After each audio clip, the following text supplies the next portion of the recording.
নিজেকে বড্ড ক্লান্ত, শ্রান্ত, অসহায় মনে হচ্ছে জানো তো। কারণ অনেক আছে, তোমাদের একদিন সব বলবো। তো এখন এই অবস্থায় আমার শরীরটা একদমই ভালো নেই। কি হয়েছে তোমাদের অবশ্যই একদিন বলবো। তো আজকে ডাক্তার দেখিয়ে এসেছি, আর আসার পরে খুব ঘুমিয়েছি। আর সন্ধেবেলায় হঠাৎ করে মনে হয়েছে যে একটু সিমুই আর লুচি করে খাবো। তো কেউ তো করে দেওয়ার নেই, নিজেকেই করে খেতে হবে। তো এই যে ফাইনালি আমি সিমুই আর লুচি করেছি। মা করে দিতে পারে ও বাড়ি গেলে, কিন্তু মায়ের শরীর তো ভালো না, ওই জন্য মাকে আর জোর করি না। আর এই যে দেখতে পাচ্ছ পুরো পোড়া আতকাচা লুচি তোমাদের দিদিভাই বানিয়েছে। এরকম লুচি কিন্তু আমি বাপের জন্মে বানাইনি, কিন্তু কি করব বলো, শরীরটা দিচ্ছে না তো, আর খেতেও ইচ্ছে করছে, সেই জন্য এই অবস্থা।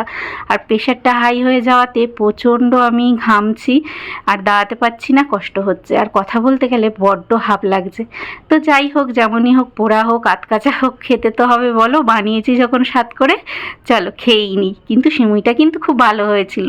তো তোমাদের দিদিভাইয়ের ভিডিও যদি ভালো লেগে থাকে অবশ্যই লাইক করো, শেয়ার করো, সাবস্ক্রাইব করো, আর এভাবেই পাশে থেকে ভালোবাসা দিও।